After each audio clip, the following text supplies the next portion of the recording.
And we are live. You are landing on Cryptex Land. Let's go with the intro. You are landing on Cryptex Land. Get off the ship and take a walk. Take a guitar and start your own band. Here you can sing, here you can talk, here you can say whatever you want. Here you can stay. Become a mutant. Just try to be nice. For hate there is no space. Don't scale on thin ice. You better not run that race. The race of the trolls. The race of the hate. I will show you the rules. Don't hate, but create.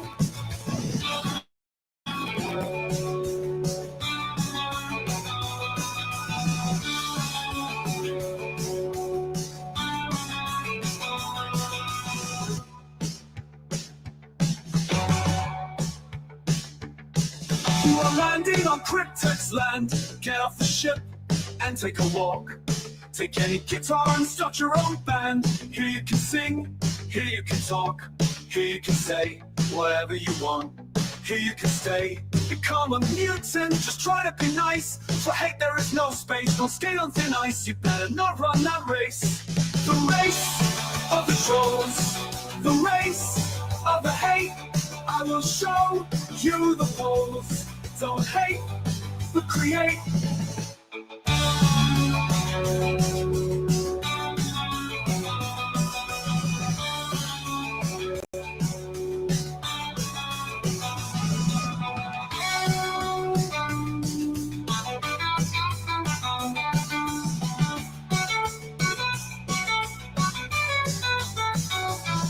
The race of the trolls. The race of the hate. I will show you the poles. Don't hate, but create.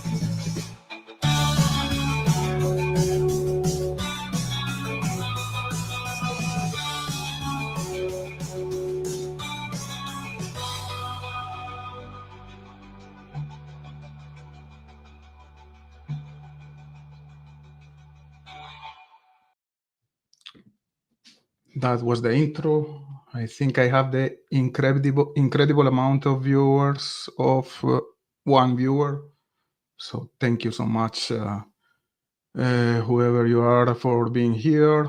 Today we're gonna talk about the JonBenet Ramsey case. This is gonna be like the part 2. Last time we were talking about the Netflix documentary about JonBenet Ramsey's case, which I found very biased, almost like if it was fed by the family.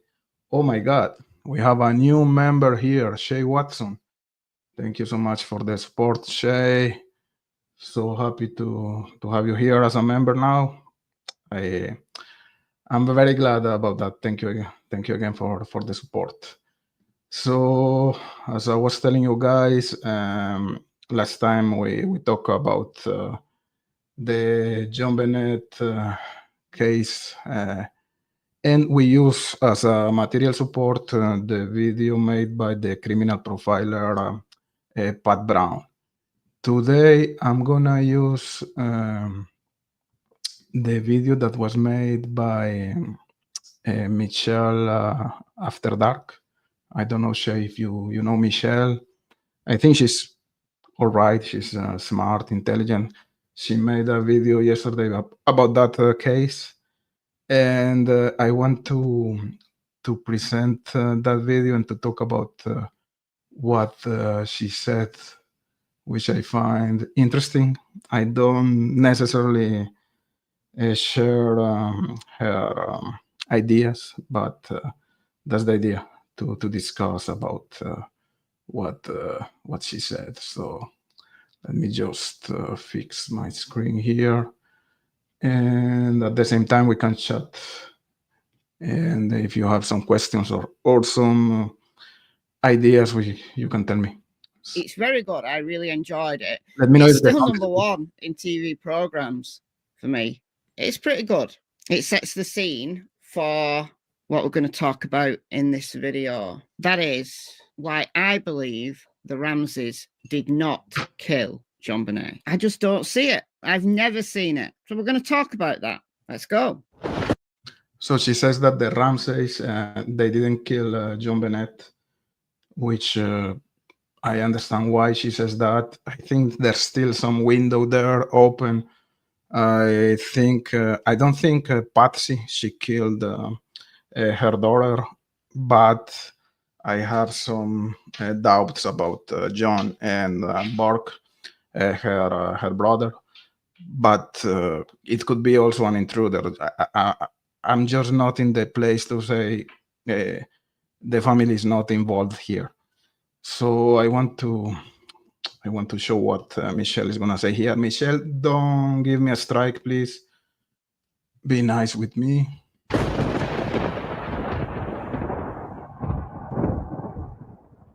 Let's start with just a little bit of background for those not familiar with JonBenet's case. She was born on August the 6th, 1990, to John and Patsy.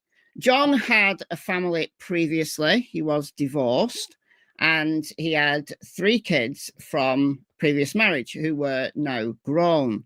One, unfortunately, died in a vehicle accident, but John found love again and he married Patsy. They had Burke, who was 9 at the time of JonBenet's death, and JonBenet was 6. They were originally from Atlanta in Georgia, but John's work took him to Colorado.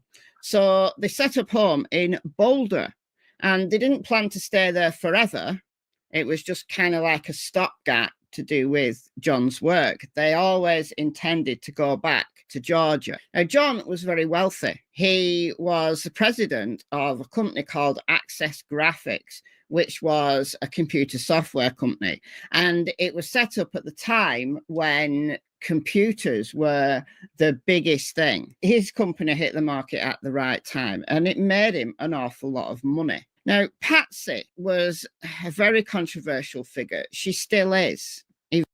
Let's stop here. She said that Patsy is a very controversial figure. I think we all can agree about that. When we see her statements, her appearances on TV, is very theatrical. We know that she was into that Miss, I don't know, Miss Colorado contest. She was like a queen. So maybe that's into her being dramatic, being theatrical.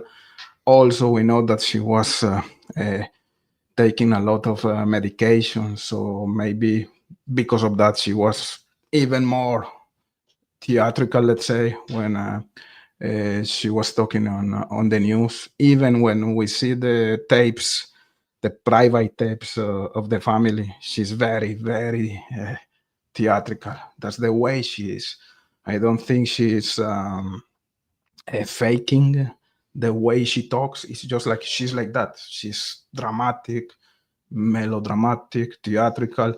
So I just want to say that before continuing. That's my perception about Patsy, and I think that's because of her background as a queen, as part of this world where the queens, they have to perform.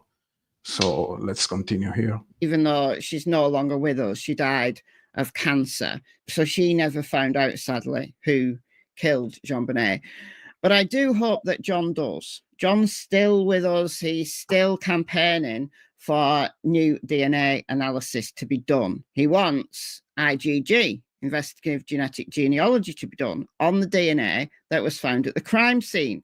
There was unknown male DNA. It doesn't match anything in CODIS, in JonBenet's underwear, but also under her fingernails. I don't know, Shay, if she's trained or if actually she's like that, because when you are in that world every single day and you are in that universe of not only the pageant business, they were a rich family. We know that they were rich, and there's a world where I'm not saying they were fake, but you know what I mean, the appearance effect or a scenario is very important. So they become like that. At the end, it's like natural. They're not faking that. They that's the way they live in that world. Let's continue here. And the other thing, I think her husband John, he was a person who was controlling her, and if she was in under the influence of medication, stuff like that, that was like even worse, in my opinion. So, yeah, Patsy's controversial because she used to dress JonBenet up in certainly costumes that you wouldn't expect a 6-year-old to be wearing. But it was part of the pageant scene. Patsy was a previous beauty pageant contestant, and JonBenet enjoyed it. She liked performing, she liked being on stage. And all of the videos that you see of JonBenet, what you don't realize is that she's in a room, like mainly with just like other parents. It was just like a pageant scene, and they did like little competitions. JonBenet loved it. She loved dressing up. It's not something I would personally want my daughter to do, but Me neither, but that's very personal. Me neither. I agree with Michelle. I guess. Listen to this. Sorry, we're gonna have a couple of announcements from Quebec because I don't pay YouTube Premium, so sorry for that. It's gonna take a couple of seconds. We live in different times now, but the pageant scene is still a thing. So I don't know. There's that. Everyone to themselves, I guess. The way that Patsy lived her life through JonBenet was very suspicious to a lot of people. The other controversial thing was the ransom note. So if you want to pause the video and read the typed out version of the ransom note, please do. It was the morning of the 26th of December, 1996. The ransom note, that was really crazy. Some people say that was like an attempt to distract the investigation. Other people, like Michelle, she's gonna tell us soon in her video, she thinks that the initial objective of that tragical event was actually to kidnap the girl, and that's why the perpetrator, she wrote that note before something happened there. So the initial objective, according to Michelle, was to kidnap JonBenet. Something happened, and at the end, she was dead. Other people says or think the opposite, that she was killed, and the note was written after the death of JonBenet. I don't know, guys, what do you think? But I'm gonna let Michelle explain that to us. So I'm gonna continue playing the video. So the day after Christmas, the Ramseys had spent some time Christmas Day with family friends. They'd been to their place for dinner. They got home and JonBenet went straight to bed. She was really tired. 5 a.m. or something like that, Patsy gets up, comes down the stairs, and there's a piece of paper on the stairs. So she picks it up, and lo and behold, it's a ransom note. So she panics and she calls 911. Now, this 911 call has been analysed to within an inch of its life, as has the ransom note. The ransom note, people just think Patsy wrote it because it's unusual. The ransom note includes details about a bonus that John had recently received from work. For sure, it was someone who knew John. I don't know if it was Patsy, the one who wrote that note, but there are very personal and specific information here in this note. For sure, it was someone familiar with John, the father. I don't know if it was Patsy or if it was a friend, a worker, a business partner. Hard to say, but for sure the content of the note indicates that the person who wrote the note knew John. So people thought, well, how on earth would somebody, just a stranger, coming in and murdering JonBenet, how would they know about this bonus? But it was in the public domain. And also, if somebody's been in there snooping, then they could easily have got their hands on information about that bonus. Then loads of people have said that the ransom note is Patsy's handwriting. Now, look, I'm not a great fan of handwriting analysis. I'm just not, because somebody can just use the non-dominant hand and their writing would look so different. So I don't rely on handwriting analysis, but numerous handwriting experts have said that this does not match Patsy's handwriting. So there's that. But leaving a ransom note, when I compare the handwriting of Patsy Ramsey and the handwriting of the ransom note, to me they are very similar. But of course, I don't know anything about handwriting analysis, but it looks to me similar. And let's say if she was under the influence of medication, maybe that's why the match is not perfect. If she was taking medication at the time she wrote that note, and if she was in a state in a different state of she used to be, because she was in panic, let's say, just a hypothesis, or because John was telling her what to write, for sure the writing is not going to be as usual. It's not going to be the same as if she was writing just a love letter, or just a letter to the school of one of her children. Just saying. Of course, I'm not an expert in handwriting analysis at all, but I think they are very similar. At all, when JonBenet's body was found in the house, is bizarro. You've got to admit it's bizarro. So one major theory that still is quite pervasive today is that Burke Ramsey, JonBenet's 9-year-old brother, murdered her, and Patsy found the body and then staged the scene, including the ransom note. Look, when you hear about the details of JonBenet's death, do not pay somebody to build you a Shopify store, because I'm going to do it free with 20 handpicked products by my... Sorry again. I honestly cannot see anybody in their right mind thinking that a 9-year-old boy could kill a little girl in this way. And I certainly can't see how a mother finding her daughter's dead body could possibly stage the scene. More recent theory concerning Burke.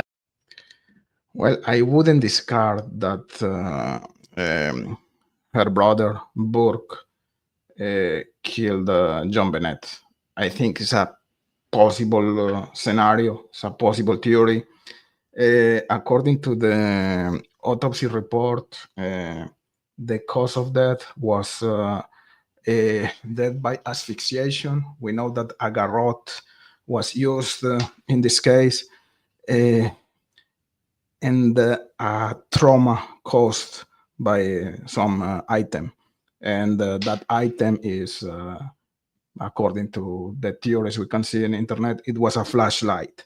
But it's not clear what was first. And this, to me, is one of the main questions in this case. Was she killed by the flashlight, by the trauma, by the heat of that item, or was she killed by asphyxiation, torture, by that garrote? And that's important because if she was killed by the flashlight, that could be an accident, right? It's a total different scenario. So we can talk about an accident here, and then the rest of the situation with the garrote could be like a staging situation. But if it's the opposite, if the garrote was first, that means that she was actually tortured. And I don't know how can we explain that she was being killed by asphyxiation with a garrote, and then the killer just decided to kill her or to inflict a hit or an impact with the flashlight. It's really weird. This case is really, really weird. Let's continue. Before continuing, I'm gonna come back to the chat just to not to be too late. So, and just to say hello to you guys, of course. Again, Shay, thank you so much for becoming a member. I appreciate that. Thank you for your support. I love your comments, and I'm just happy to have you here. We have precosigned. I don't know what's the correct pronunciation, precosigned or precosigned. I'm very curious about your names here, guys. Precosigned. What does it mean? What's the meaning of your alias? Let's say, if you can tell us. It's something that is interesting to me. Shay, I guess that's your name, Shay Watson. I finally got a new laptop, but it buffers constantly. What kind of laptop do you have? Do you have like a Mac, normal Windows laptop? I'm glad you have a new stuff here.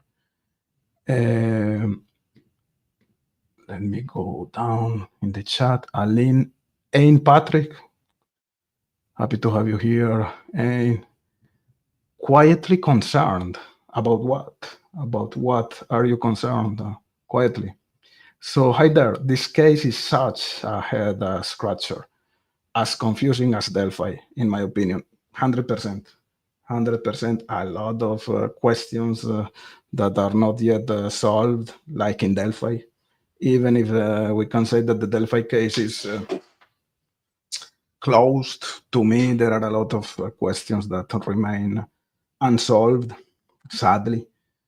And we can see that even if there are some creators that are trying to keep the Delphi case alive, the natural thing is that the case is gonna be vanished, at least in the social media scenario. Let's say it's the natural thing. There's a verdict, and a lot of creators, they just decide to move to a different cases. But I agree, a lot of questions remain still not answered. And this case is the same. The JonBenet Ramsey case is the same thing. It's so weird. And there's no one convicted here, even worse. Precocient, she or he, I don't know if it's a she or a he. She has 3 daughters. Say hello to your daughters. Shay Watson, use the Brave browser, no ads. Really? I didn't know about that. What's that? Wow, thank you for the information. I'm gonna try that next time. Brave browser, I didn't know about it. So if I use that browser, I'm not gonna have any ads. That's awesome. I don't have to pay anything. It sounds too good to be true. Far que. So what does it mean, far que?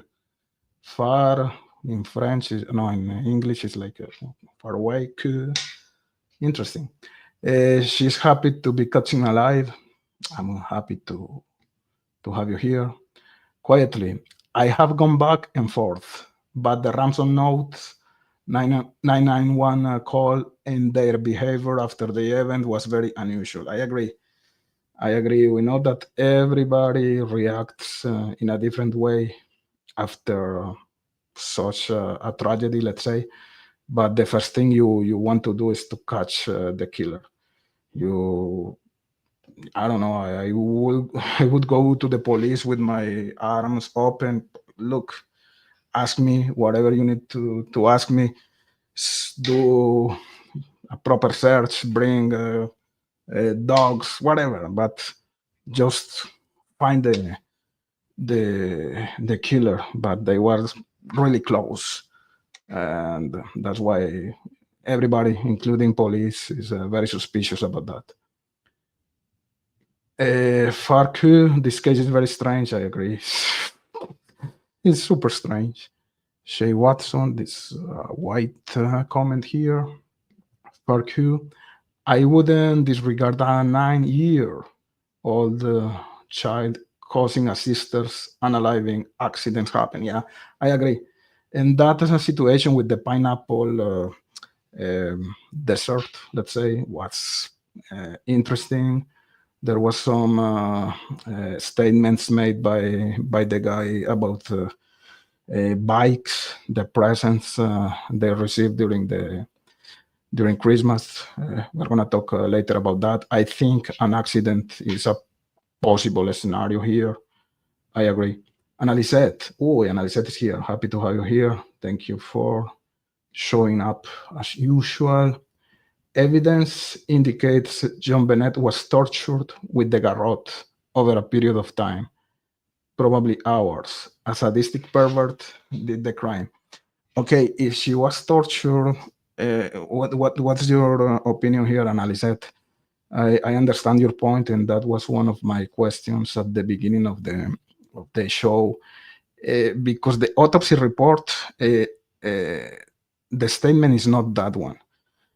According to the autopsy report, there was a strangulation scenario, but also the hit or the impact scenario, like at the same time. So that's weird to me. So if you're gonna strangle or if you're gonna torture someone, you're not gonna kill that person after with a contundent item. You know, this is really weird.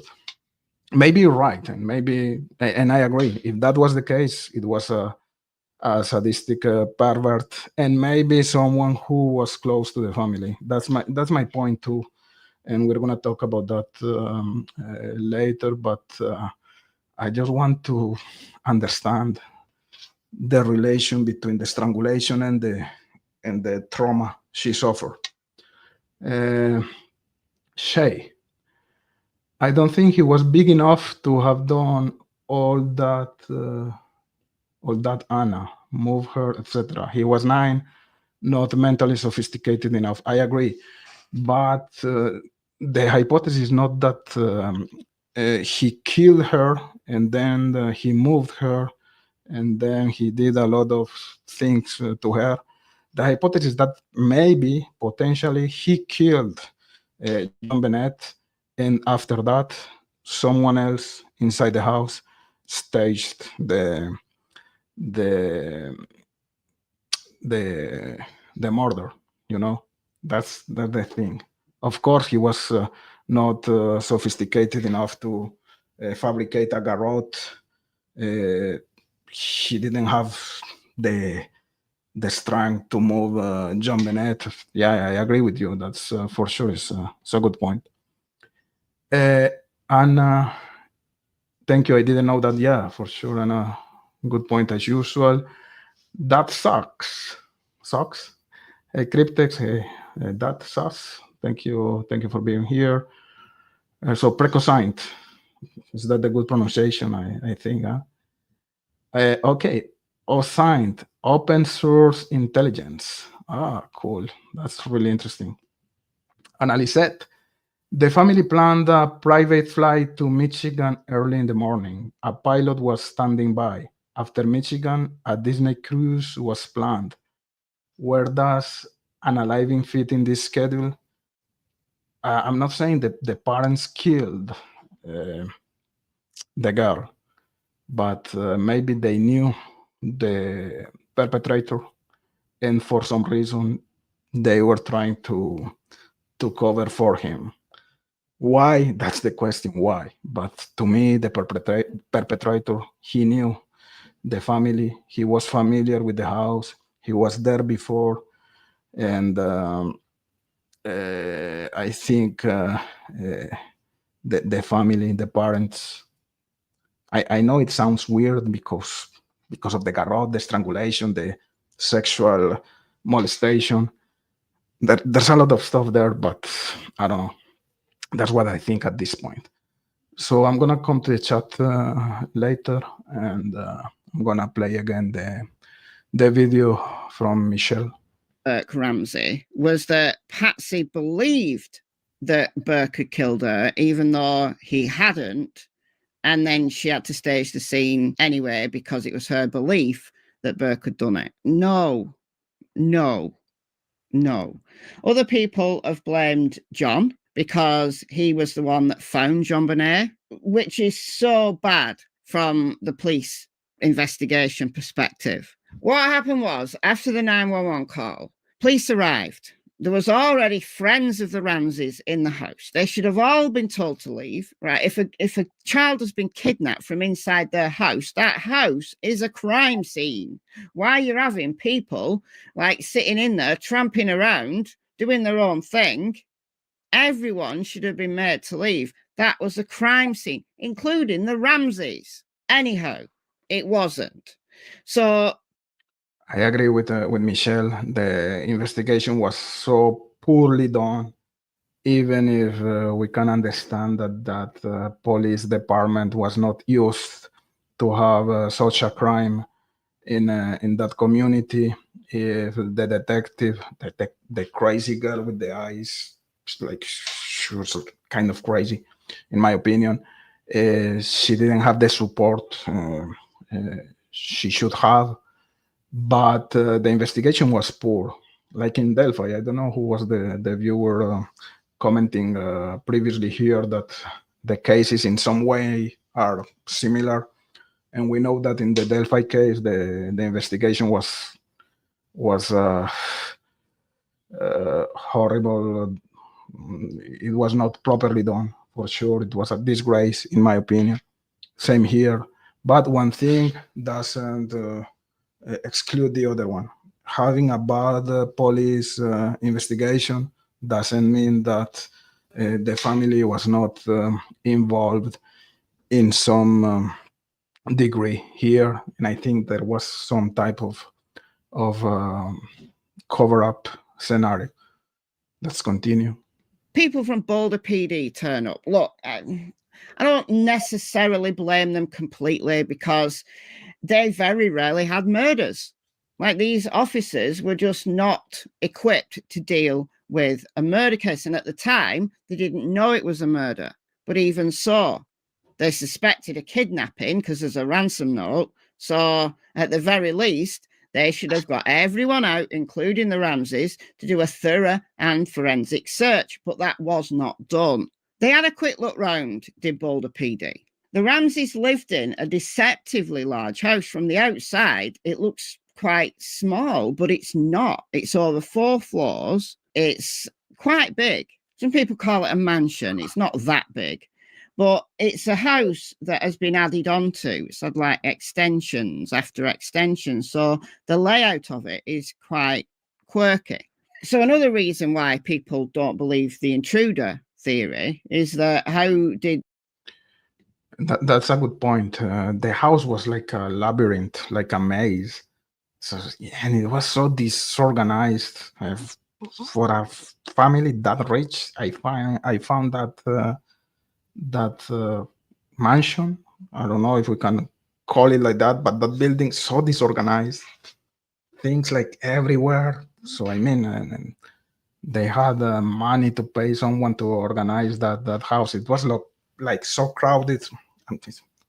Just being a Karen here, but I don't know. It was something that hit me. I don't know why. It's maybe because I like minimalistic spaces, and when I see a lot of stuff like everywhere, hits my face. I'm gonna come back to the chat a little bit. Precosigned. Hi, Anna. That's a good point. I also agree with Michelle's assessment about the mechanism of the crime, not the type typically perpetrated by a parent. I understand that it was not, and I agree. I 100% agree with you guys. I don't think the parents killed the girl, but I think that there's a possibility that they were covering for someone else that they knew for some reason. We have a new commenter here. I think it's the first time I see you here. Thank you for being here. Lighting, they were home. Thanks again. They minused out the family DNA proved to be someone unrelated. Yeah, unrelated. How? That that house was full of strange people the days prior to the murder. In Colombia, we have a tradition, and I think it was the same tradition they had during Christmas. Like every day, there's a lot of people from the surroundings, the neighborhood. They come to your house. They give presents one to each other. There are like cocktails, food for everyone. So that house was full of uh, external people. So it doesn't mean that it's not someone close to the family because there's no family DNA. It was maybe someone close to them, not necessarily a relative, a family member. I mean, Annalise, everyone with a platform, from major networks to folks starting out of line, are exploiting this case for all it's worth right now before DNA give some real answers. I don't know if DNA is gonna give some real answer. How? Let's say the DNA, maybe yes, but let's say the DNA just give the DNA profile of someone that is not in the database of law enforcement, even if it's someone close to the family, a worker, or you know what I mean. I'm not sure that the DNA is gonna solve the case. It doesn't mean because we're gonna have like some type of DNA result or pattern that we are gonna be able to match that DNA with some individual. It's just my opinion, but it could be also the opposite, that there's some pervert or some criminal in jail and they have the DNA in the database and they're gonna able to match that. I hope it's gonna be the case, but I don't think it's necessarily the answer. You know what I mean? PJ,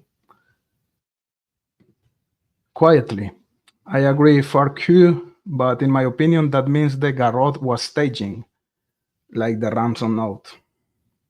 Yeah, that to me is really weird.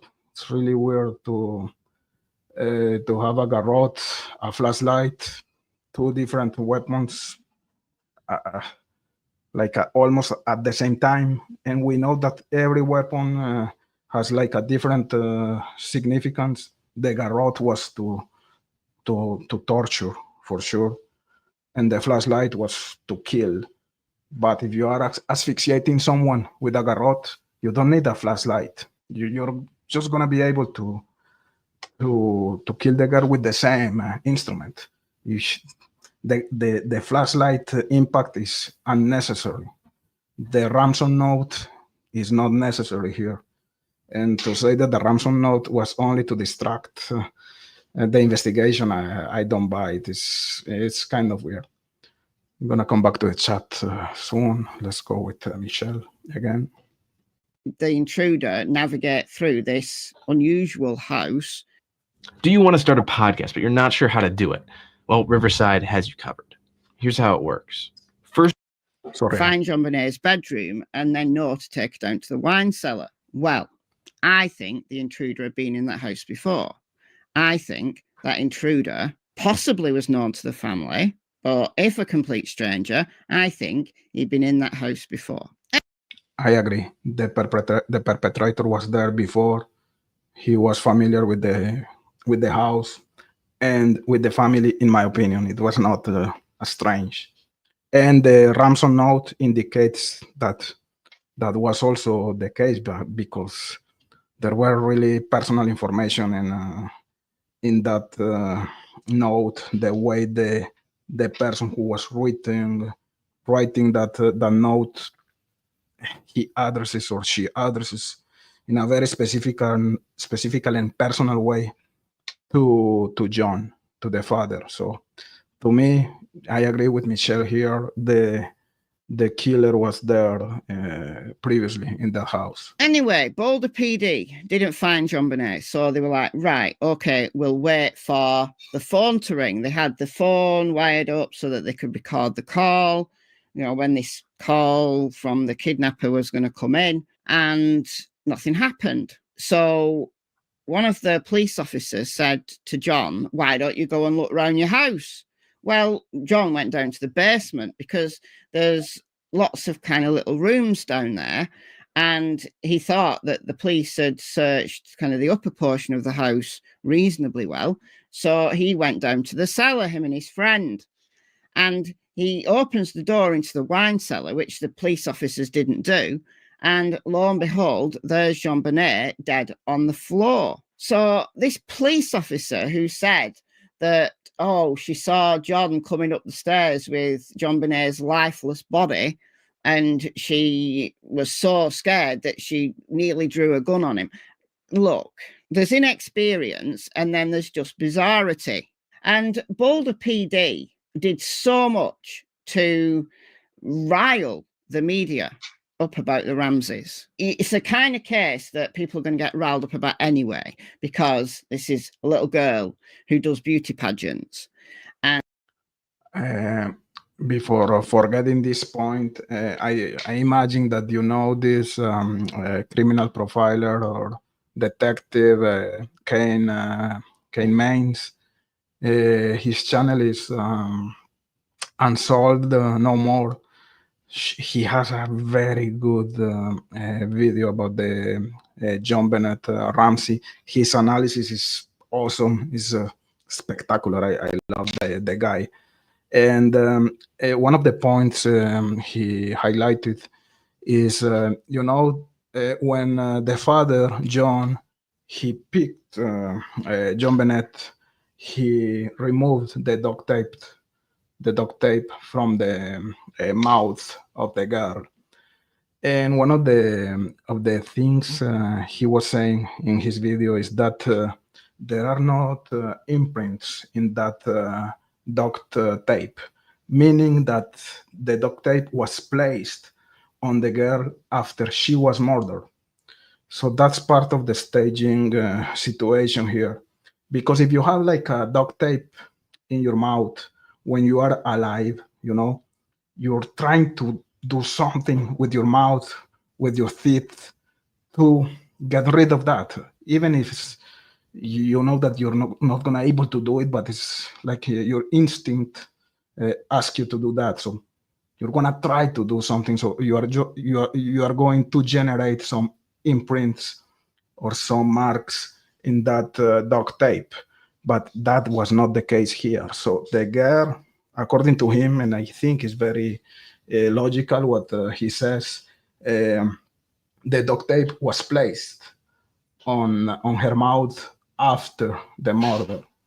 That's really, really interesting. I invite you guys to watch the Kane Main video about JonBenet. Is fantastic. It's really, really good. His channel is Unsolved No More. Continue here with Michelle. Having trouble with it's a strange case, so it's going to get public attention. But the police were feeding the media with information about the Ramseys and stirred them up into a frenzy. The Ramseys were probably the most hated people throughout 1997, and that hatred still continues today, even though we know so much more now about the crime scene. Well, look, we've known about the crime scene since the early days. They released the autopsy report, but because there was so much angst and so much antagonism about the Ramseys, people just couldn't see the wood for the trees. So here's the reason why, in my opinion, there is no way the Ramseys did this. And okay, before going with the conclusion of Michelle, so she thinks that the Ramseys are not part of this. But before going to Michelle's conclusion, I'm gonna come back to the chat because I don't want to be so late with you guys here in the comments. Annalisette, Okay, sorry, precaution before. I've heard that some of her injuries look that they could have been caused by a stun gun. That's one of the hypotheses, but I also heard that it was mostly consistent with a cigarette burning the girl. Apparently, there was a case where a rapist he attacked a girl in a house that was really close to the Ramseys house the days after or the days before of that tragic murder of JonBenet. I don't remember well, but in that case, that was really close to the JonBenet house. The killer he was using cigarettes to burn to torture the other girl. So one of the hypotheses is that the that injuries were not generated by a stun gun, but rather by a cigarette. So hard to say. And why would you use a stun gun? Stun gun is just like I don't know. It's to me, it's not like a torture weapon. You know what I mean? I think the psychology of this case is mostly related to torture, and I can see easier a cigarette burn in that scenario rather than a stun gun. But who knows? Analyzet, the intruder or intruders could monitor the phones from the basement. The note was a letter of instruction. When police were called, there was the blow to the head, likely with a child's baseball bat. Oh, here in this comment, Analyset, I'm not online with you. Monitoring the phones, a letter of instruction. I don't see it, but maybe you're right, but I really don't see it here. Quietly, I have two theories. One where the parents covered up an accident, and one where two people attempted to kidnap JonBenet. Both theories have flaws, though. Yeah, I agree.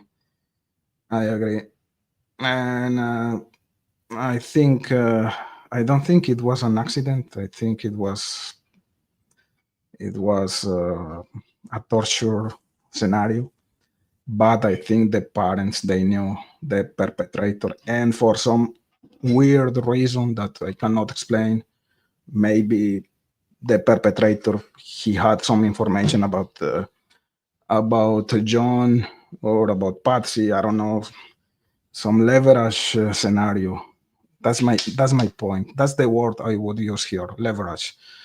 And there's maybe something in the past of the father of John, and maybe the perpetrator he knew or he knows that secret, let's say, and that's why, in my opinion, John is not able to, or he was maybe covering for the killer. But I know it's far-fetched. I know it's weird, but I'm just trying to make sense of this. That's suspicious. That's suspicious. Okay, cool. Thank you for the clarification. Farku, quietly, that's how I bounce. It's so strange. Yeah, it's freaking strange. Farmaiden Wins is here. I'm happy. You're a usual suspect here. John was a cheapskate that didn't want to pay for a simple locksmith. And more worse, he's broken a window, leaving his family in a fatal danger. He's a con, even with the housekeeper, their house. Yeah, that statement is really, I found that really weird.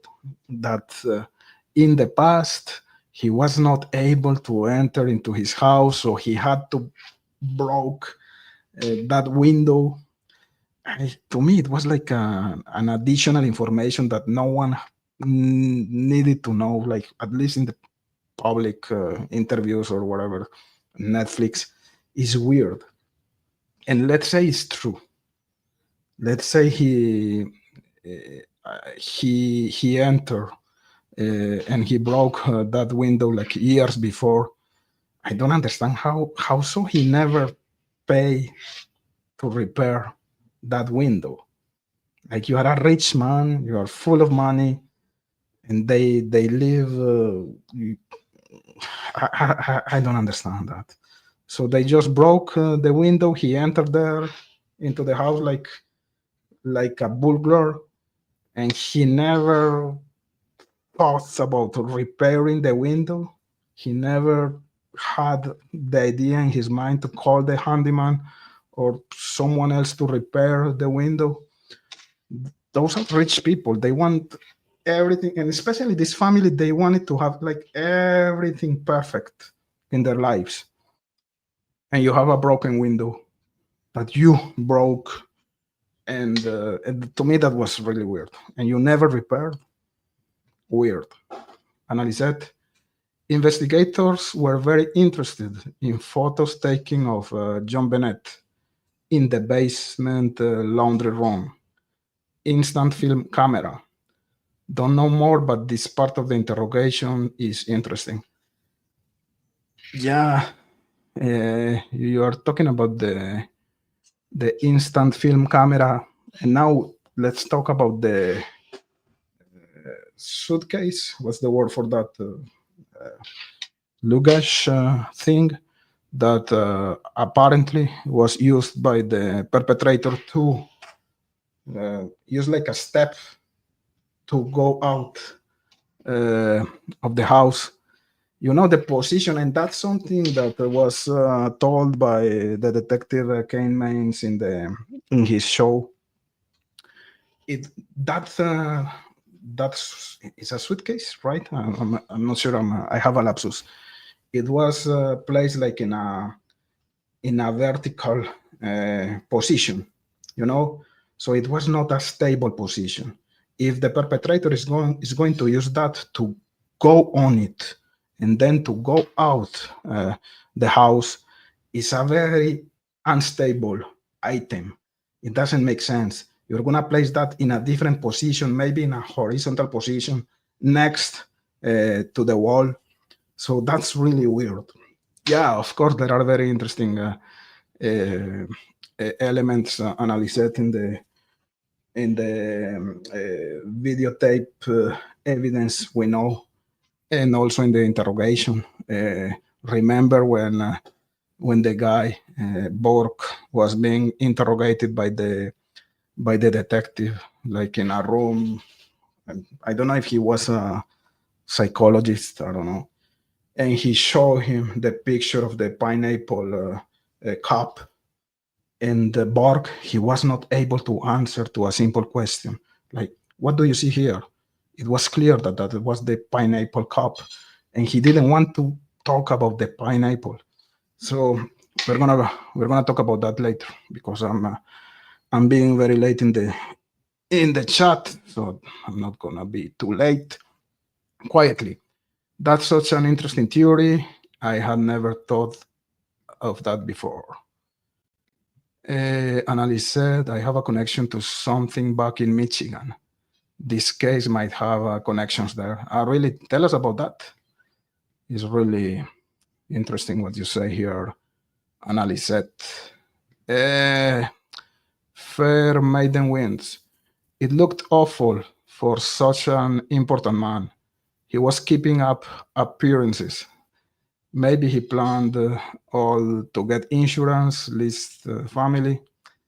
I think that your point about the appearances is very important here. I don't think it's something related to insurance. He was already rich, but maybe some secret. He had some secret that he didn't want to be in the public, and maybe the perpetrator, he knew something about him. That's my personal theory, but I don't know. Anna, I love your voice. Where can I hear Anna's voice? She's from England. Okay, let's come back to. No, let's continue with the comments for a while. Very wealthy family, beautiful young daughter with too much exposure to the public. Home security almost non existent. 30 years ago, some folks still believe a good, honest life would be protective. Are you talking about the Michigan case or JonBenet's case? Precosite, Annalise, I didn't know that. Another positive mark in the column of not the family, but someone who knew them. That's what I think. Family was concerned with appearances, mom, daughter big into pageants, etc. Sounds like my house. I don't want to be in your house then. I hate crowded stuff. I'm just kidding, but I hate it. I'm really just learning the details of this case. I'm revisiting the details. I knew I used to read a lot about this case in the previous years, but usually it's during the Christmas time that I come back to the case because it happened in Christmas. So it's like normal to revisit this case in these Christmas times. But yeah, and the other thing is the case is not solved, so it's still a mystery, right? Or Pharmawind, John promised to pay a worker that would have seen that open window for the opportunity. I don't know. It was sophisticated. Someone who was able to write that note was not like I know that the words were not like a PhD doctor writing that note, but there's some type of sophistication in the words. There's some information that connects the killer to the family, at least in the familiar information he had about them. So, like a normal single worker, I don't know. I would think mostly like a business partner, something like that. The house was not built like a labyrinth, but there were 3 stories. I think 4 stories for folks in the UK. However, big distances in house, 80 feet from JonBenet room to brothers. Yeah, not a labyrinth, but there was a lot of, how can I say, paths between the rooms, different stages. It was not all like an open space, let's say. Melissa, I saw the movie on a Lifetime of Ramsey. Was a movie or a documentary? I don't know. Melissa again. Weird. How immediately that went right to the room she was in. I don't think he went to the room. He went to the basement. That's what I understand. He went to the basement and he found JonBenet there.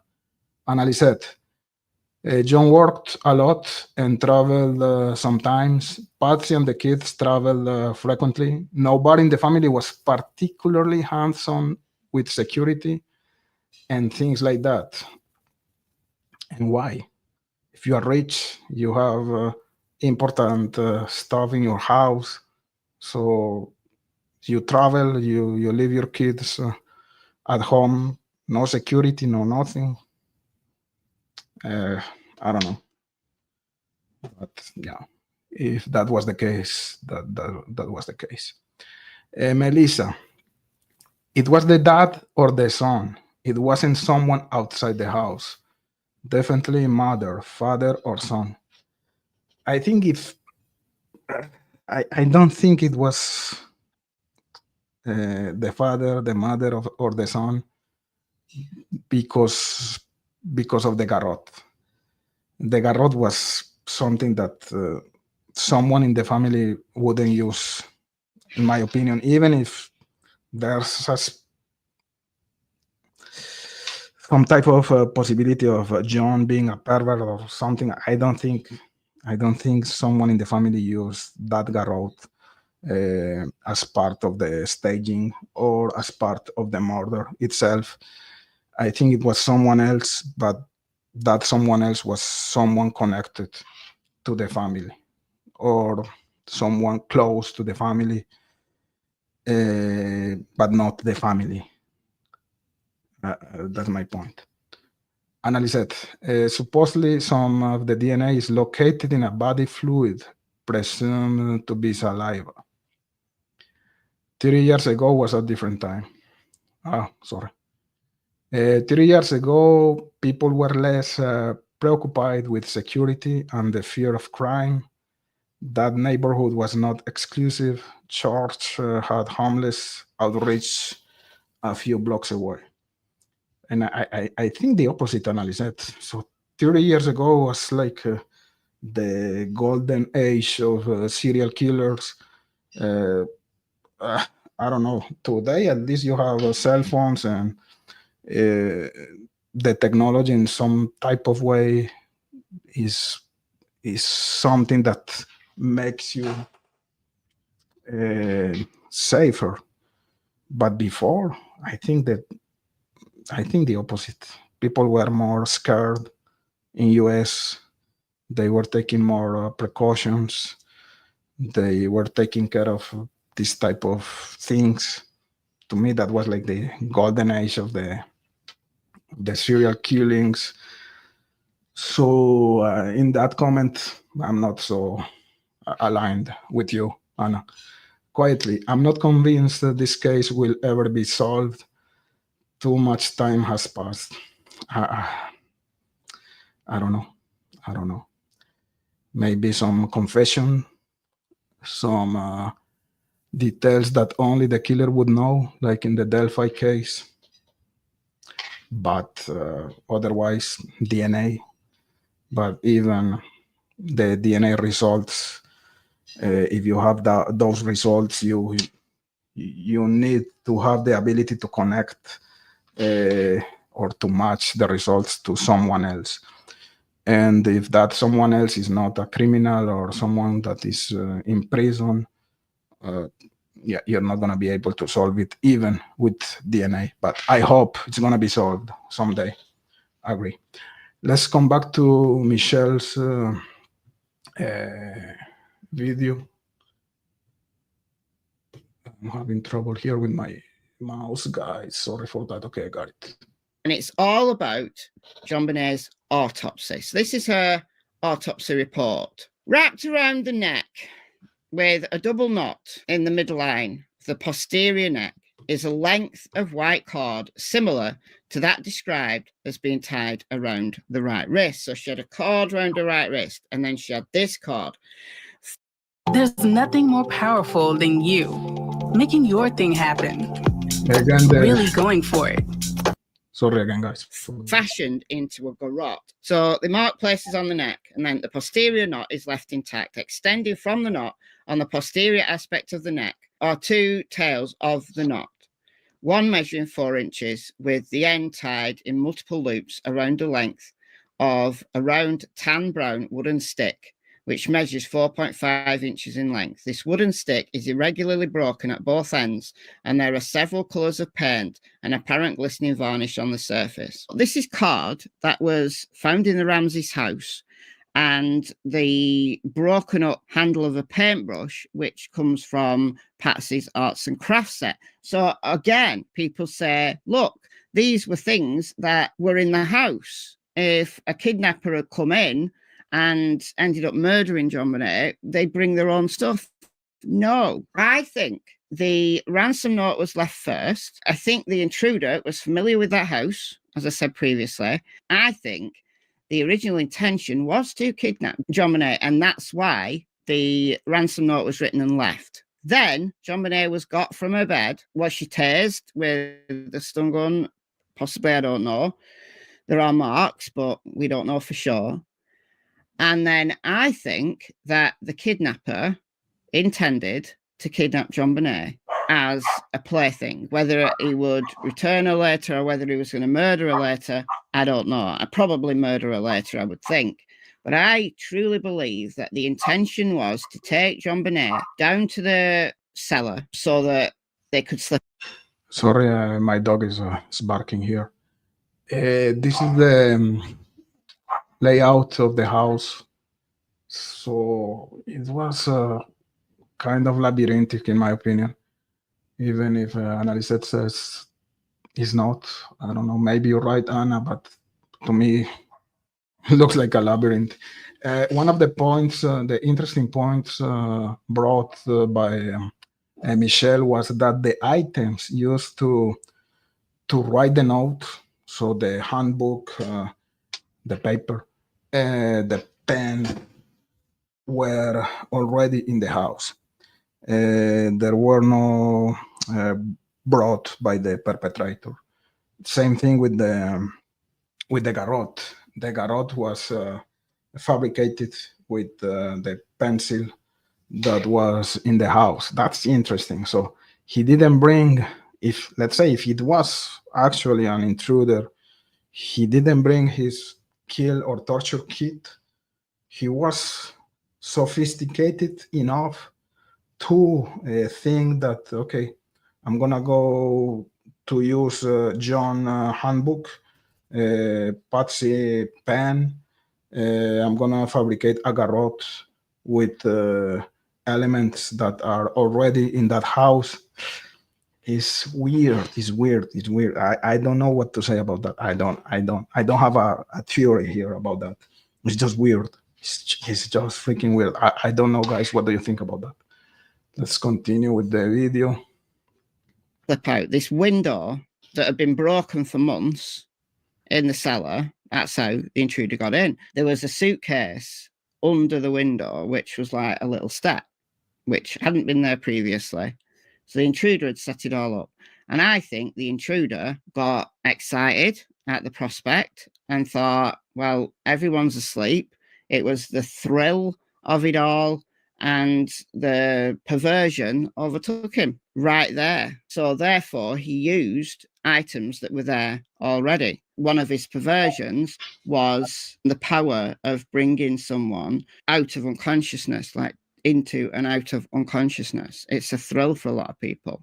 This is the mind of one very sick puppy. There's no way that a 9-year-old could have done this. No way. And the reason why it's... If we talk about the flashlight scenario, yes, that's a way that an accident could happen. And of course, the garrote was not related to Bork, but the flashlight impact or hit, I wouldn't discard that as a possibility. Absolutely impossible for Patsy or John to have staged the scene. Like, JonBenet's already dead because she had a head wound. So, you know, the theory's been that this head wound was the reason she died. I agree that the staging was not made by the family, by John or by Patsy, the garrote, but the note could be made by the parents. The ransom note, that's totally possible, in my opinion. The garrote was something related to the killer for sure, not to the family. But the note, if that was part of the staging, it could be, in my opinion. I wouldn't discard that. And then Patsy or John or both of them staged this scene with the garrote. No, JonBenet was alive when she was garroted. She was alive, located just below the right ear at the right angle of the mandible. 1.5 inches below the right external auditory canal is an area of rust-coloured abrasion. So that's like a scrape. In the lateral aspect of the left lobe. So if she was already alive when she was being strangled, why do you kill it in another way after with a hit? I don't understand. You just finish your job at one point. Of course, you're gonna take time with the girl because you're a pervert, a sadist, strangling her, enjoying your perversion. But then you just stop in the middle of your fantasy and I'm gonna go for a flashlight. I'm gonna kill her. It doesn't make sense. It doesn't make sense. There are a lot of dots that don't connect, in my opinion. Lower eyelid on the inner conjunctival surface is a 1 millimeter in maximum dimension petechial hemorrhage. Very fine, less than 1 millimeter petechial hemorrhage present on the skin of the upper eyelids bilaterally as well as on the lateral left cheek. On averting the left upper eyelid, there is much smaller, less than 1 millimeter petechial hemorrhages located on the conjunctival surface. Possible petechial hemorrhage also seen on the conjunctival surfaces of the right upper and lower eyelids, but livor mortis on this side of the face makes definite identification difficult. There is petechial hemorrhaging. What is that? It's the fine dots. It looks like a viral rash. But if you are strangled and you're struggling to breathe, and it's that struggling motion that pops the little blood vessels in the eyes and in other parts of the body, it's most apparent in the eyes. Makes them look like weird and bloodshot. But there was also petechial hemorrhaging in the internal parts of the body as well. So in summary, JonBenet was alive when she had this horrible event happen to her. It wasn't a stage scene at all. Impossible that it was a stage scene after the fact. And there's no way that a 9-year-old could do this. I don't believe any woman would do this. I mean, look, there's always the exception, but look, this is a man. And there's the unknown male DNA. I just do not see how people can still believe that the Ramseys murdered their little girl. They loved her. And they've been treated horribly. Horribly. That's what the media does, unfortunately. Anyway, let me know your thoughts in the comments. I would add a poll. So that was the video made by Michelle. She has good points. I don't necessarily agree with all of them. And let's continue with, let's come back to the chat, guys. I agree. If it was not a family member, it was a family friend.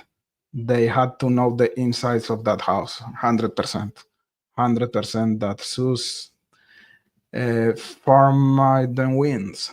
Her, the boy, had been acting out, putting faces on JonBenet Christmas box of candy, and on walls, the housekeeper reported. That's true. That's true. And there's a lot of theories related to jealousy. There's some theory related to bikes, because there are contradictory statements here, but apparently, allegedly, all of the family members, they had bikes for Christmas as presents. John, the father, Patsy, and JonBenet, they had new bikes that Christmas date. And if Bark, he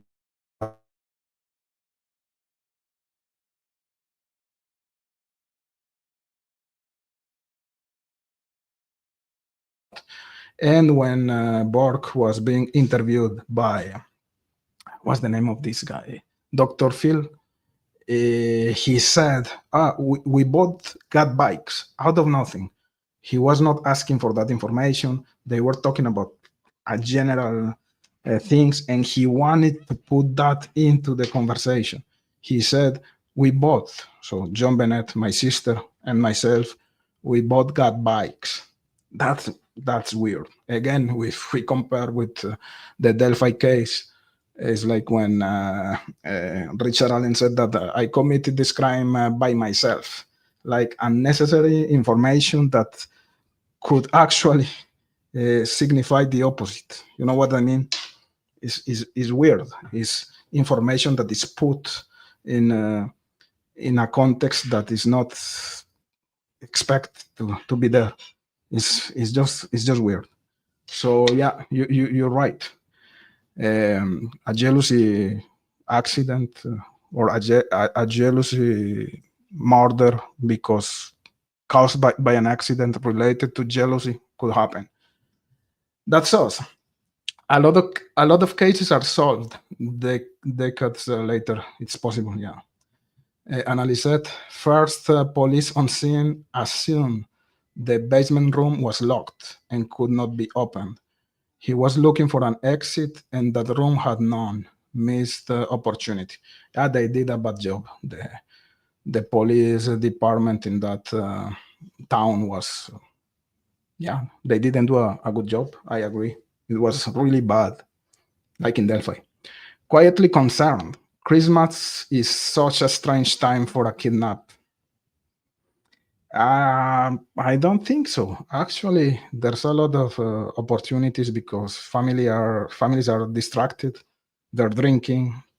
Kids are all playing all around by themselves. Actually, I think it's the opposite. They can go to the streets with the new bikes or something like that and taken by a stranger. I don't think it's a strange time at all. Analyzed. In my opinion, the housekeeper is suspicious. Me too. I agree, and I think it's one of the main suspects here. But I'm gonna read your comment before. I don't believe much, if anything, that she says. I wouldn't be surprised if someone connected to her family was involved. 100%, 100%. In the previous show we did about JonBenet, if we go to the comments that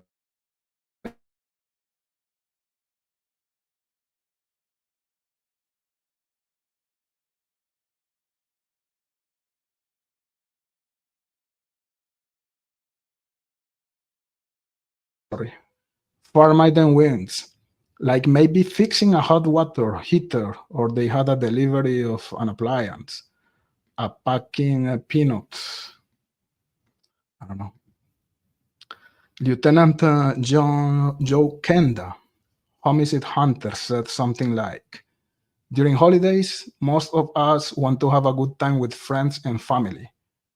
Problem with criminals is they are not having a good time. Exactly. And it's the same if you compare with Halloween.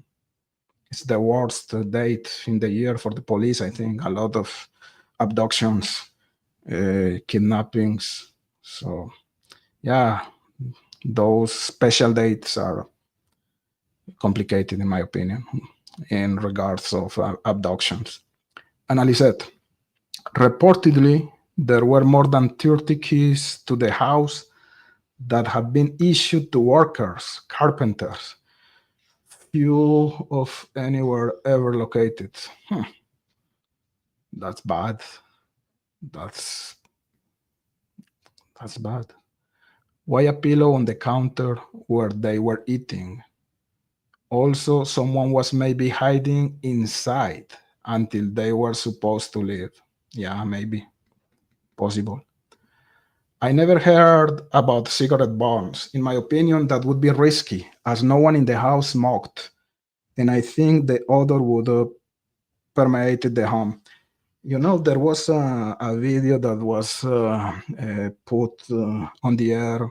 I think it was like last week, and the one of the guys is Brucato. You know, I think he's a criminal profiler. I forgot his name. I think it's Brucato. And the other guy was someone. He's always in court TV, and he participated in the JonBenet Ramsey case, and he was the one who was talking about the cigarette burns. So I'm gonna try maybe to show you that. Give me just 1 second, guys. Here again. But anyways, I found very interesting that theory about the cigarette burns. He said that the injuries were more consistent with cigarette burns than a stun gun. JonBenet Ramsey, Brocato. Let's do here. Give me just 1 second, guys.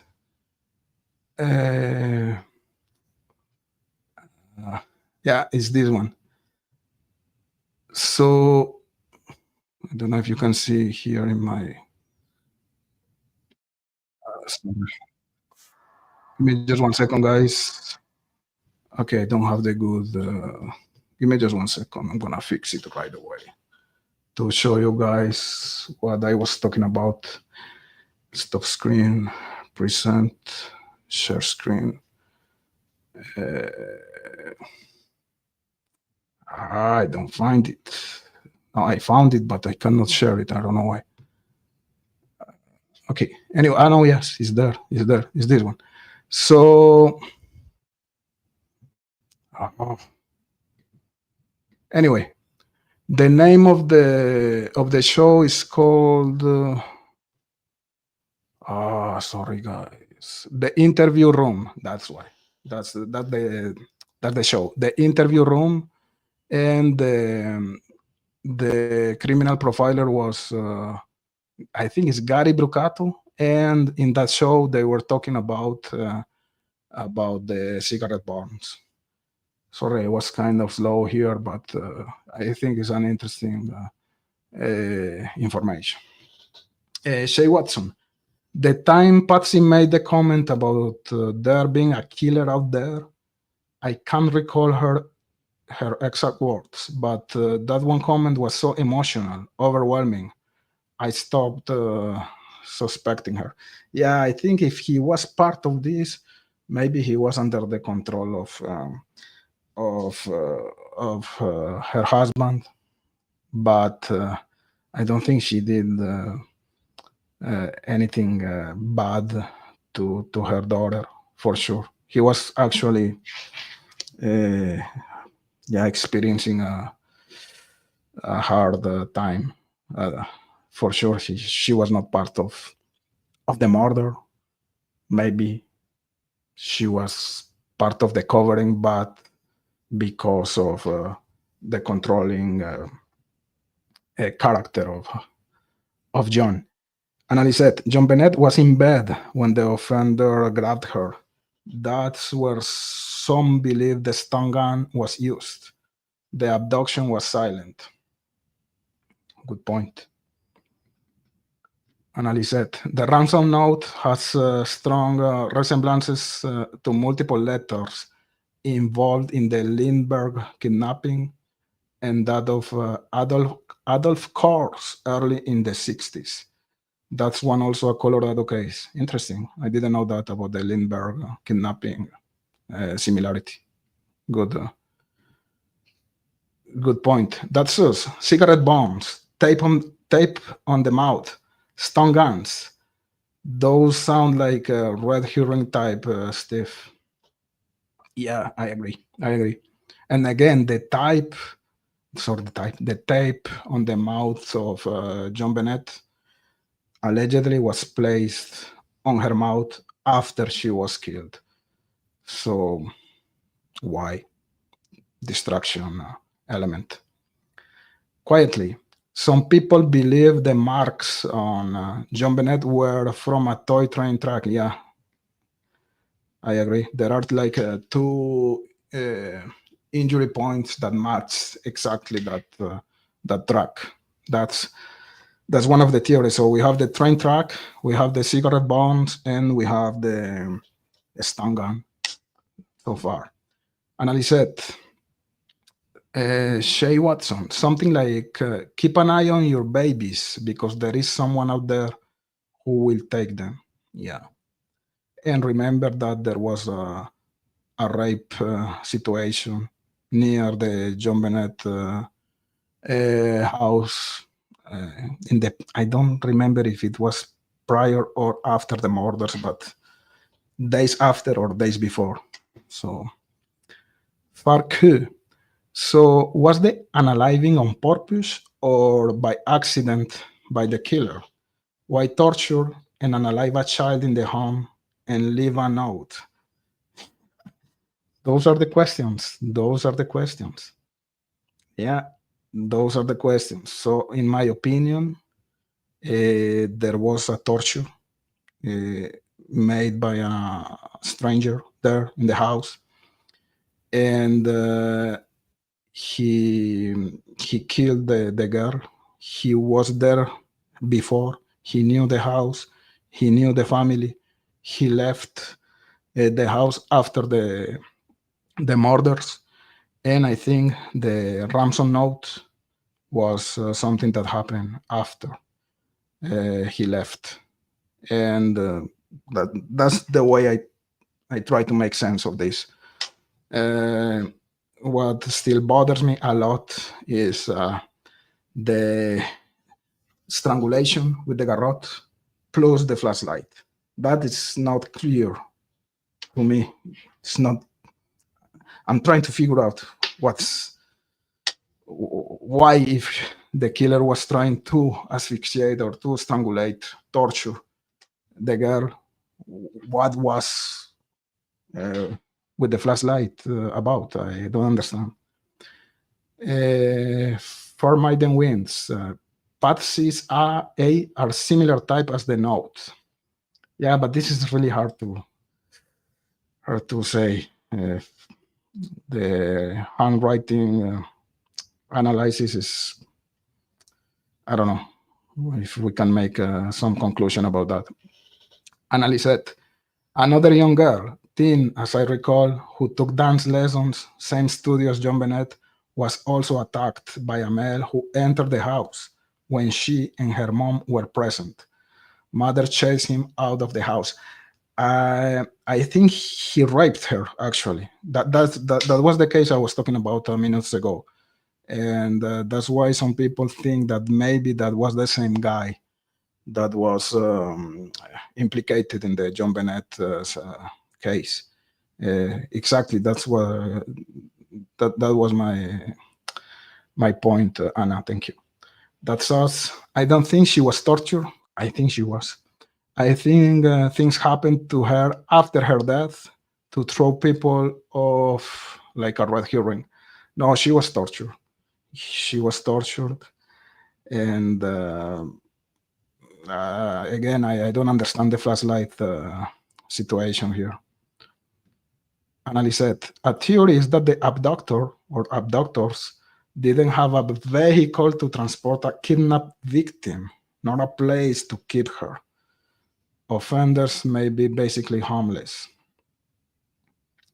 So you're gonna go to a house to kidnap a girl without having a vehicle and without having a place to keep the girl. Doesn't make sense, Anna, in my opinion. Precocine, cigarette burns, interesting, and would also be torture. In bondage, sadomasochism, stun guns are used for play. Yeah, I think cigarette burns is a very plausible theory here. Shay Watson, Annalise said, yes, there was just an intensity in her voice despite the obvious drug-clouded mind she was in. Yeah, she was suffering. She was suffering, I agree with you guys. Pharma, had John planned to off the family, use the broken window excuse, then get all this attention, but he got interrupted or planned with accessory, didn't go off right, there was many weird actions. Yeah, I don't know. I don't think they didn't know they were not familiar with the perpetrator. Annalise said, nobody in the family smoked tobacco. I very much doubt lit cigarettes could have been used in crime. The odor would have been noted, and nothing like this has been mentioned. How do you know that no one in the family used cigarettes or smoked tobacco? I don't know if it was tobacco, but I think it was Camel. The brand of the cigarettes was Camel. I think so. That's the hypothesis made by John Chris and Gary Brucato in the interview room. And I don't think you need to smoke to torture someone. You just have to light up the cigarette and go with the burning torture, you know. And the perpetrator, he doesn't have to be a member of the family. It could be a friend, could be a acquaintance, a worker, someone close to the family, but not necessarily a family member. You know what I mean? Shay, ever since the fire, I lost control of my environment. I have 15 rooms and had lost my eyesight for 2 years. And oh my God, it's bigger than me. This JonBenet case has a connection to Michigan. The family owned a house in Charlevoix.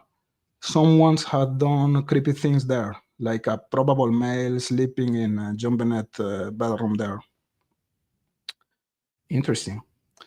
What was the case in Michigan, Anna? John and Patsy were new money. They built their business in their garage. Then Lockheed bought the business. They didn't have the background of security like many wealthy people do. Okay. Good point, Anna, as usual. Unfortunately, most people don't worry about some things until they find it's come to their own backyard. And said, my husband came from a wealthy, big city background, and we took a lot of precautions. But the neighbor kid who stole and ate underwear climbed a tree and went in through a second-story window. Wow. Anna, the roll of duct tape and present roll of cord used in the crime was never sourced to the house. Okay. So the duct tape, you mean that it was not part of the house, and the cord. Yeah, but the rest of the items were. So interesting anyway. So it was a mix of elements belonging to the house and belonging to the perpetrator, in your opinion, or according to your information. Good point. Annalise said, whoever created and used that garrote was a psycho. Oof, 100%. 100%. And the garrote was not only used to the strangling situation, to strangle the girl, but the garrote was used as well to molest JonBenet sexually. The perpetrator was a psychopath, 100%. That's us. I don't even know what a garrote is. A garrote is a very ancient weapon, let's say, to kill people by torture. So the idea is that they put, it's like they're gonna roll a cord into a stick, let's say, and the cord is gonna be in your neck, and then the stick is gonna be used to create strangulation, let's say. I'm gonna look for the garrote here. I'm gonna show you. And even in the Delphi case, at one point, a lot of people was giving the hypothesis of a garrote being used in the Delphi murders, which I think we know now that it was not the case. Garrote weapon, let's say. So I don't know if you can see here. I don't know why I cannot. Give me just 1 second. I'm gonna. Okay. So you see this guy here in that chair. They are torturing him with a garrote. It's a very ancient weapon, let's say. It's a torture item. in the times of the Inquisition also. So it's something kind of prehistoric, I would say, when I picture the old Homo sapiens, let's say. I can picture a garrote there. I'm just exaggerating, but it's very, very ancient, very old. Anyway, continuing with the chat. Give me just 1 second here, guys. Shay Watson, the perpetrator knew exactly how much his bonus from work was. So did John hang out with a coworker that had spent time there? Yeah, actually, the amount of money, it was not exact, but it was really close. So in the note, I think it was written like $118,000, and the bonus was like 118, 250, something like that. It was not exact, but of course we can assume that that was a clear reference to the bonus. And what is behind that is a good point. But I agree with you. That means, or that indicates that the murderer or the perpetrator, he was familiar with that information, so he knew that specific information from John. The bonus amount is weird.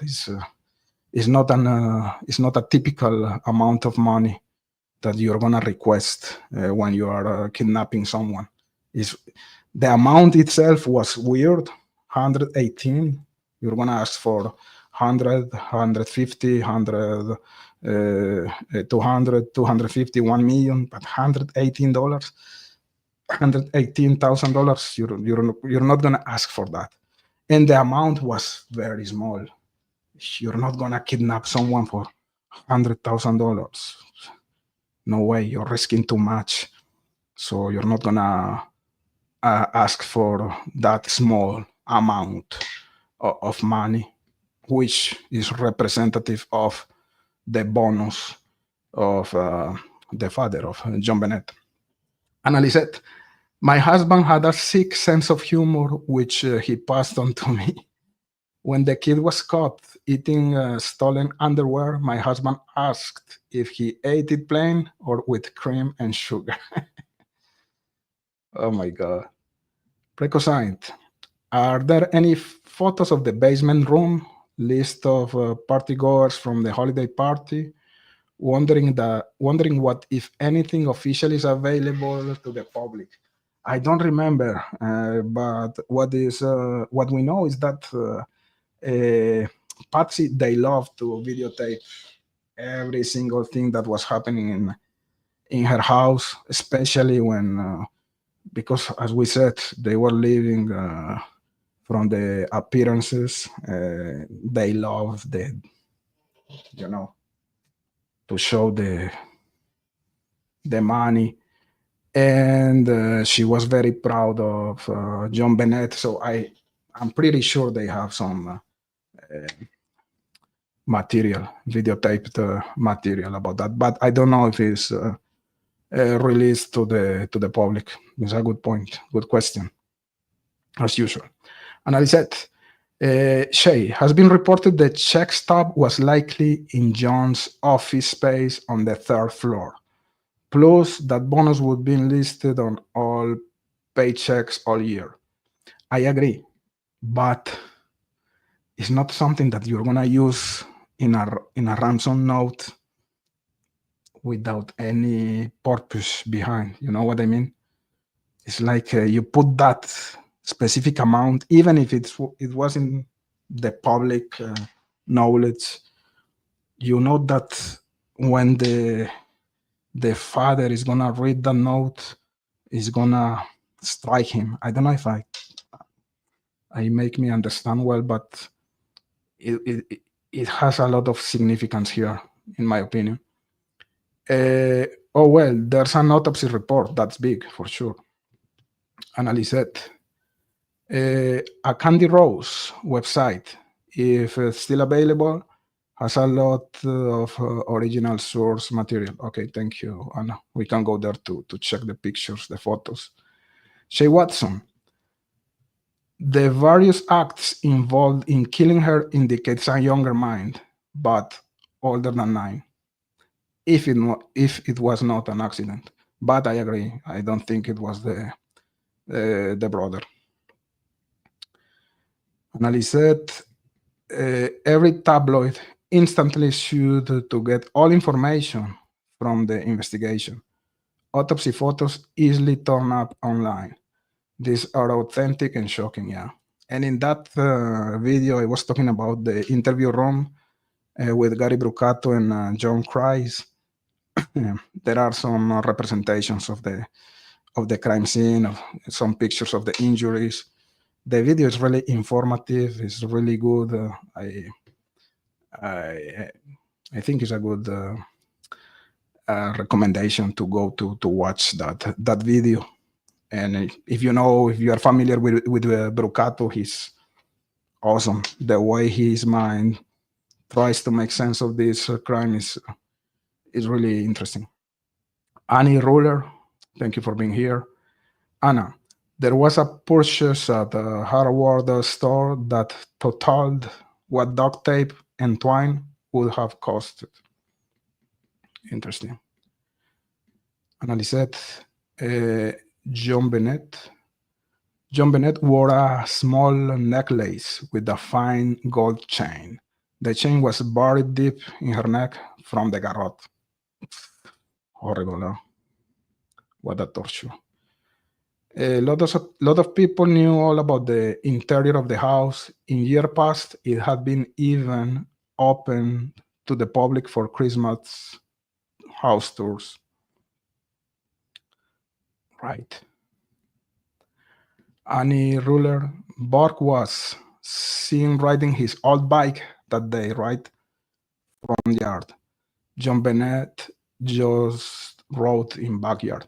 You use a good word in majuscule here. Old bike.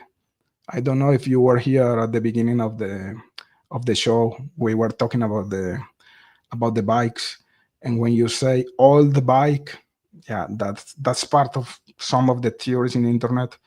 Bork, he didn't have a new bike as JonBenet had.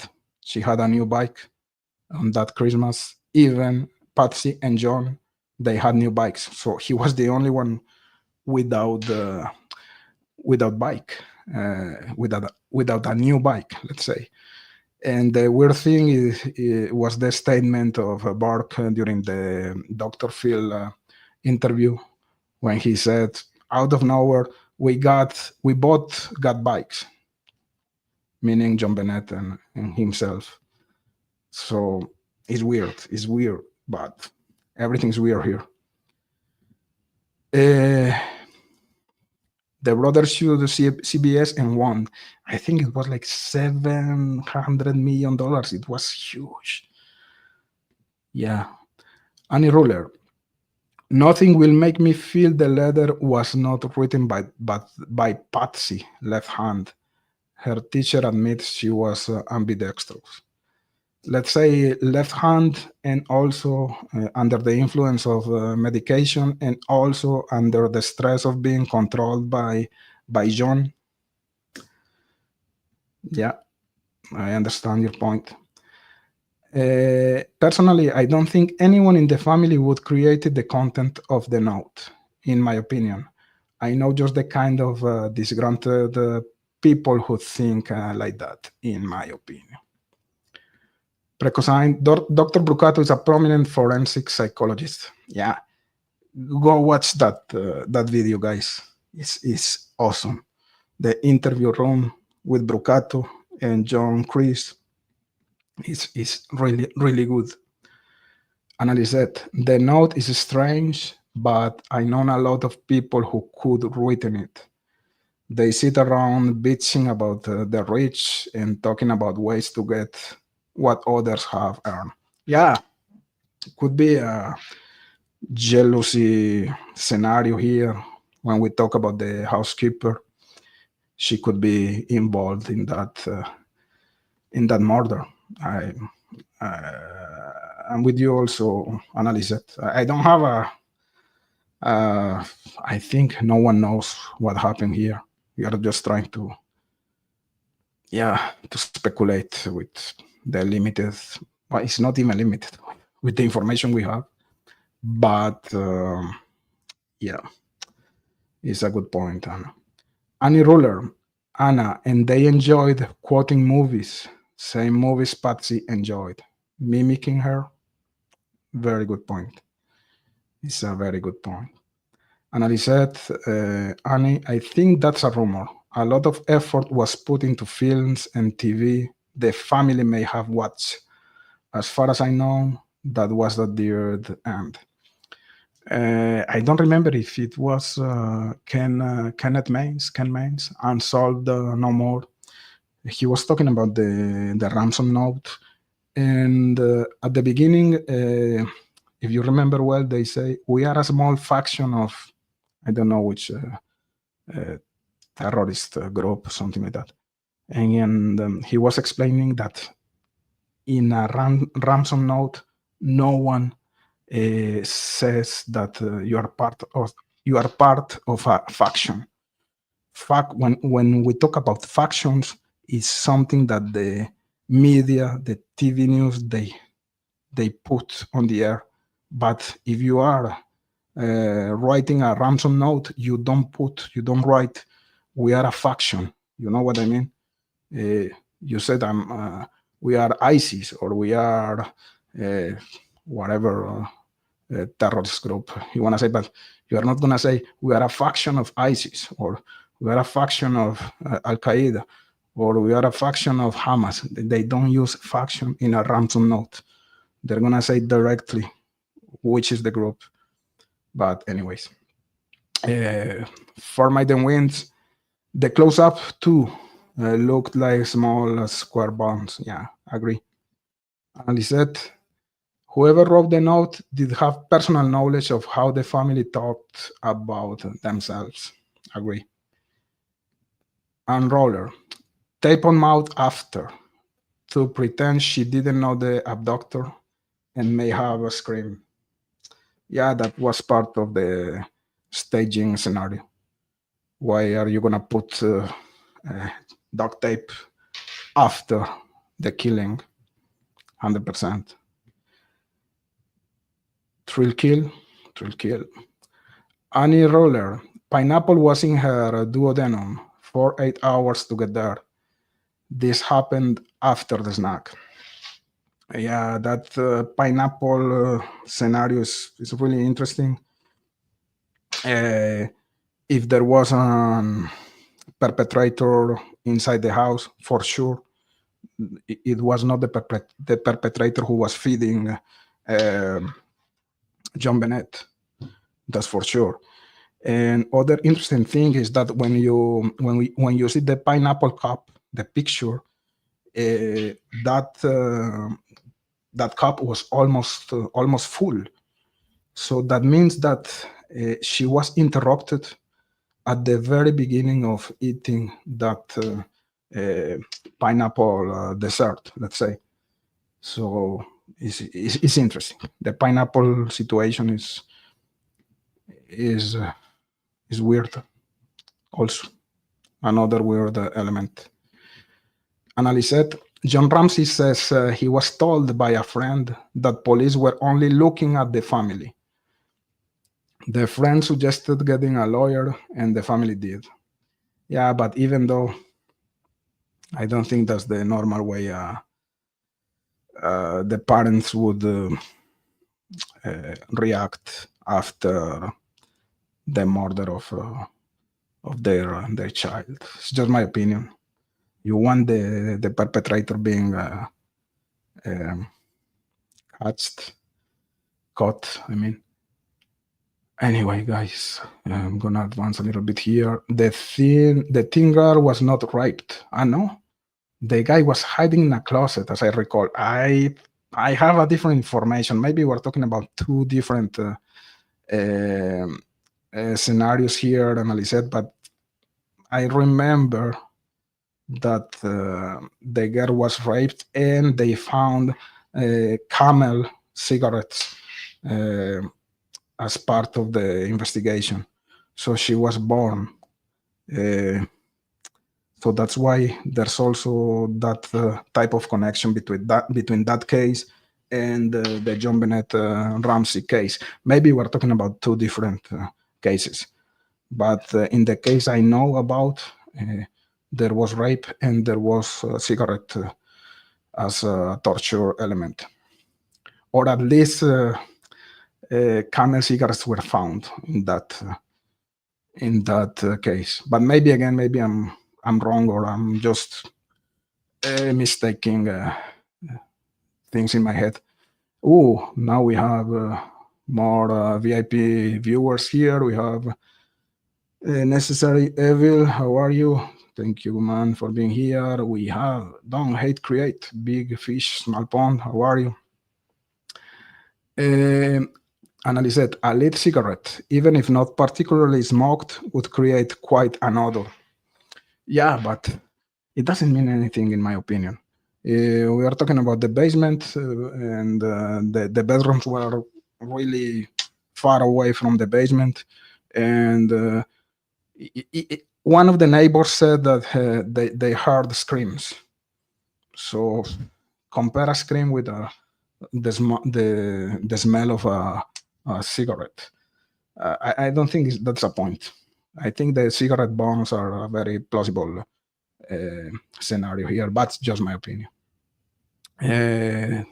Necessary Evil is your birthday. Happy birthday. Happy birthday, man. I hope you're having a 62 birthday. Happy birthday today. Shay Watson, fire comment was from way earlier. Disorganized house. Junior Johnson. Ooh, how are you, Junior? Never heard about the Michigan connection. Yeah, me neither. You can tell us more, analysis about that. It's really interesting. Big dish, big fish. Kelly Sutton. How are you, Kelly? Psycho also used a broken paintbrush to molest her. Yeah, the broken paintbrush was part of the garrote. So that garrote was not only the murder weapon, let's say, but it was part of the sexual torture. In that case, it's horrible. Junior Johnson, the cord and black duct tape were not from the Ramsey house. Thank you for the information. Annalise said there was a housekeeper who worked the Charbois house, and she thought a guest was visiting. But this probable male had been staying in JonBenet's girly bedroom. Male clothing was found, as I recall. I really don't know about that. I'm gonna do some research for the next video. During this month, I'm gonna do a couple of videos about JonBenet because it's Christmas. That happened during Christmas, so to me it's something to revisit. And also because of the biased Netflix documentary, which was a shame, in my opinion. Annalise said, historically, Spain and Portugal used the garrote for capital punishment. Yeah. And Spain was almost the whole world at the time. The empire, Spanish Empire, was huge, so they controlled the whole Europe at the time. Necessary Evil.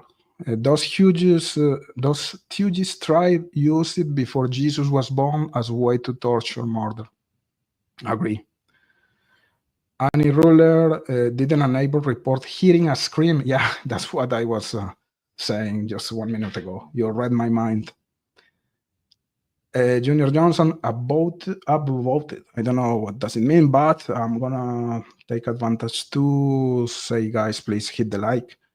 Please share the video. Become a member as Shay if you want to support the channel, or just subscribe if you are not. Kelly, Psycho probably watch porn. Hope they find the creature. S&M. Yeah, I understand. Junior, that's incorrect, but another chatter here mentioned a reported family purchase at a hardware store for just the amount of the tape and cord. Purchase unknown. Have to look at everything. Yeah, there's a lot of information. For sure, we don't have everything in our minds right away, but good points. We are going to take note here. Anna Lisette. Yes, the direction from which the neighbor heard the scream correlated with an opening in the basement, a conduit or something. What time was that? Do you remember? Yeah, the scream was interesting. The kind people I know. Oh, my camera died. Sorry, guys. The battery of my cell phone just died, so I don't have a camera anymore. So you're gonna see a green screen here for a couple of minutes. I think I'm gonna finish in 5 minutes. It's almost 2 hours, so sorry for my camera dying here. Annalise said, the kind people I know. Okay, I already read that, I think. Okay, here. Brianna. How are you, Brianna? Happy to have you here. I never saw you before, so thank you for showing up. If the bonus is 118,000, I'm asking at least 250,000 for a ransom for sure. At least minimal, and that's low. I would go for half a million, in my opinion. Annalise said the scream was around 1 or 2 a.m. Thank you, Anna, for the information. Let me just go. Annalise said there is a class of people, undereducated, underemployed, basically failures, who would absolutely rage about that bonus amount. That specific amount would mean a lot to such people. That's a good point. That's a good point, Anna, as usual. Necessary evil. The concrete was open to walk through. Shay, there were no footprints in the snow. Yeah, but when there's snow, after having a footprint, the snow is still falling.